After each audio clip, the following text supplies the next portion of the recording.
Class 10th की exercise number 2 जिसका नाम है पोलिनोमियल्स, तो उसी का इंट्रोडक्शन सेशन है, इंट्रोडक्शन टू पोलिनोमियल्स। पोलिनोमियल्स क्या होते हैं और इसे किस तरह से क्लासिफाई किया जाता है। पोलिनोमियल्स को समझने के लिए हमें समझना पड़ेगा टर्म्स को। टर्म्स क्या होती हैं? ये एक अलजेब्रिक एक्सप्रेशन होता है जिसमें नंबर पार्ट और वेरिएबल दोनों मल्टीप्लाई में होते हैं। इसका एग्जाम्पल देख लेते हैं। जैसे ये 2x, ये एक टर्म है, इसमें एक होता है नंबर पार्ट। नंबर पार्ट जैसे कि यहाँ पर दिया गया है 2, इसमें कोई भी नंबर 1 से लेके इंफिनिटी तक यूज किया जाता है। 2 इसमें नंबर पार्ट है जिसे कोफिशिएंट भी कहा जाता है।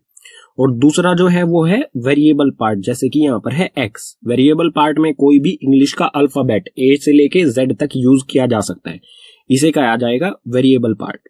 ठीक है, इसका एक और एग्जांपल ले सकते हैं हम। जैसे कि यहाँ पर दिया गया है 2, कोई भी नंबर, तो वो होगा नंबर पार्ट यानी कोफिशिएंट। और वेरिएबल पार्ट की कोई पावर भी दी जा सकती है। पावर का मतलब होगा कोई भी होल नंबर।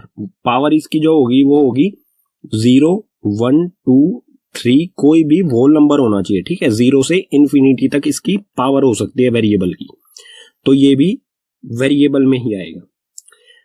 ठीक है, अब देखते हैं पोलिनोमियल्स। पोलिनोमियल्स क्या होता है? It is a chain of terms. ये ऐसी ऐसी टर्म्स की चेन होती है, ठीक है, जो प्लस या माइनस के साइन के साथ जुड़ी होती है।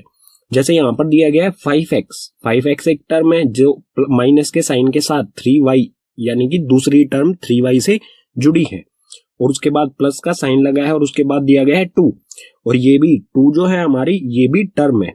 अब आप कहोगे कि इसके साथ कोई वेरिएबल तो है नहीं, ये टर्म किस तरह से हुई? तो इसको थोड़ा एक्सप्लेन करता हूं मैं। मान लेते हैं 2 मल्टीप्लाई में x, ठीक है, 2x है, और यहां पर जो वेरिएबल पार्ट है इसकी पावर है 0।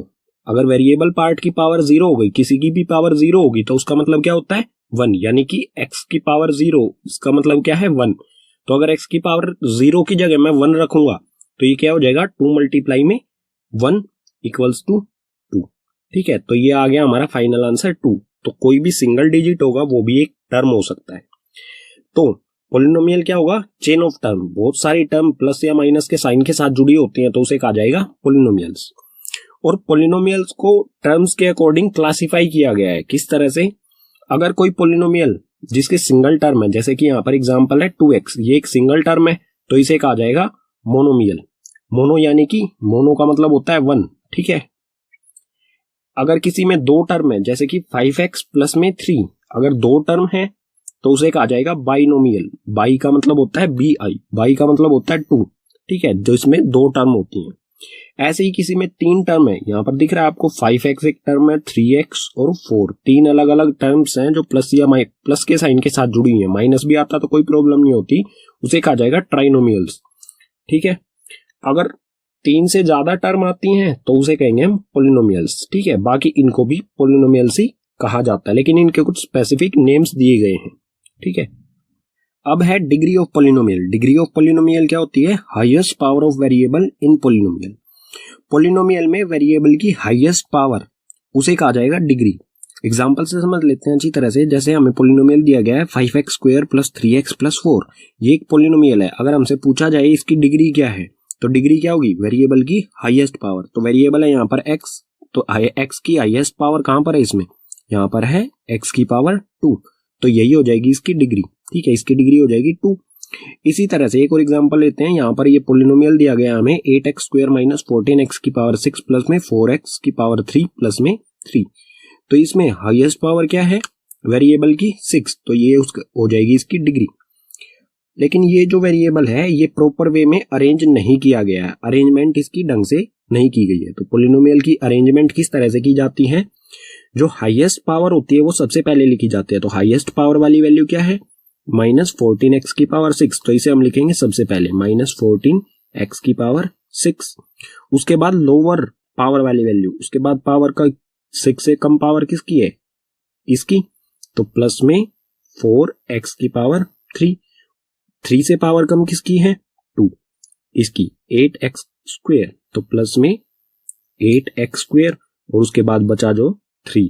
ठीक है, तो प्लस में 3। इसे इस तरह से अरेंज किया जाता है डिक्रीजिंग ऑर्डर में, डिग्री पावर की। ठीक है, तो पावर सबसे ज्यादा, उससे कम, उससे कम, सबसे कम। ठीक है, डिक्रीजिंग ऑर्डर में इसे अरेंज किया जाएगा। और जो भी इसके आगे साइन है, वैल्यू जो भी टर्म है उसके आगे साइन लगा है वो उसके साथ ही रहेगा। यहाँ पर जैसे माइनस का साइन है 14 के साथ इसके साथ आएगा, जैसे यहाँ पर प्लस 4x की क्यूब का साइन है इसके साथ, अगर इसके आगे कोई साइन नहीं लगा है तो इसके सामने क्या होगा, प्लस। इस तरह से इसकी अरेंजमेंट की जाती है। अब डिग्री के अकॉर्डिंग भी पॉलिनोमियल को क्लासिफाई किया गया है 3 कैटेगरीज में। लीनियर पॉलिनोमियल उसे कहा जाता है जहां पर डिग्री होती है 1, यानी कि हाईएस्ट पावर, वेरिएबल की हाईएस्ट पावर 1 होती है। जैसे यहाँ पर है वेरिएबल, इसकी पावर कुछ नहीं दे रखी तो हमें समझ लेना है 1। तो अगर डिग्री 1 है किसी पॉलिनोमियल की तो उसे कहेंगे हम लीनियर पॉलिनोमियल, ठीक है। अगर किसी में डिग्री 2 है, जैसे यहाँ पर है 4x² + 7x + 3, तो इसकी डिग्री क्या है, 2। अगर 2 डिग्री है तो उसे कहा जाएगा क्वाड्रेटिक पॉलिनोमियल। अगर किसी की डिग्री 3 है तो उसे हम कहेंगे क्यूबिक पॉलिनोमियल, ठीक है। और power of variable in polynomial is always a whole number. Polynomial की जो पावर होती है वो हमेशा क्या होनी चाहिए, एक होल नंबर होनी चाहिए। अगर पावर होल नंबर नहीं है तो वो पॉलिनोमियल ही नहीं होगा। पावर अगर हमें 1.2 इस तरह से पॉइंट में दे रखी है, 2/3 फ्रैक्शन में दे रखी है, या और कोई पावर दे रखी है जो होल नंबर नहीं है, तो हम उसे पॉलिनोमियल